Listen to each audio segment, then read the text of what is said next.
Next question, example 29.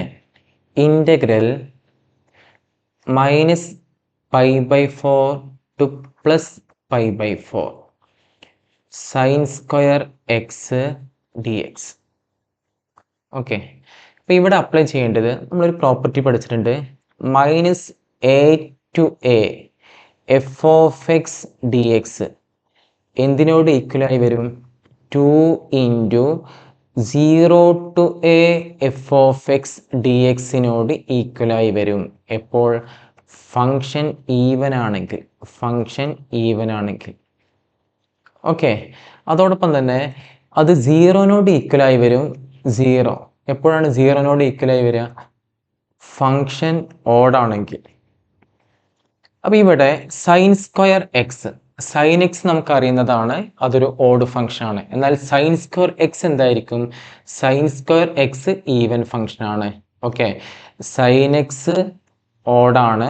Sign X odd function ആണെങ്കിൽ sine square X even power ആണ്, പിന്നെ negative വരില്ല. Sign square X ഏത് രീതിയിലുള്ള ഫംഗ്ഷൻ ആണ്?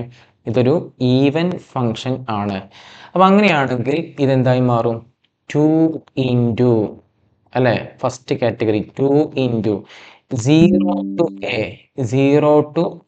0 to pi by 4 sine square x ആയി മാറും. Sine square x D x ആയി മാറും. ഓക്കെ, ഇനി സൈൻ സ്ക്വയർ എക്സ് നമ്മൾ മുമ്പും ചെയ്തിട്ടുണ്ടായിരുന്നു. സൈൻ സ്ക്വയർ എക്സിനെ നമുക്ക് എങ്ങനെ മാറ്റി എഴുതാൻ പറ്റും? 2 ഇൻറ്റു 0 ടു പൈ ബൈ 4ക്ക് സെയിം. സൈൻ സ്ക്വയർ എക്സിനെ 1 minus cos 2x divided by 2 എന്ന രീതിയിലേക്ക് അതിനെ മാറ്റി എഴുതാൻ കഴിയും. ഇനി അതിൽ ഈ ഒരു 2ഉം കൂടെ ക്യാൻസൽ ചെയ്ത് കഴിഞ്ഞാൽ ബാലൻസ് ആയിട്ട് എന്താണുള്ളത്? Integral 0 to pi by 4 1 minus cos 2x dx. ഇനി ഇൻ്റഗ്രേഷൻ ചെയ്യാം. 1 ഇൻ്റഗ്രേറ്റ് ചെയ്ത് കഴിഞ്ഞാൽ എന്തായിരിക്കും? എക്സ് മൈനസ് കോസ് 2x എന്താ? സൈൻ 2x മാത്രമാണോ? അല്ല, ഡിവൈഡഡ് ബൈ 2. ഇനി ഇതിൽ കൊണ്ടുപോയിട്ട് അപ്പർ ലിമിറ്റും ലോവർ ലിമിറ്റും സബ്സ്റ്റിറ്റ്യൂട്ട് ചെയ്യാം.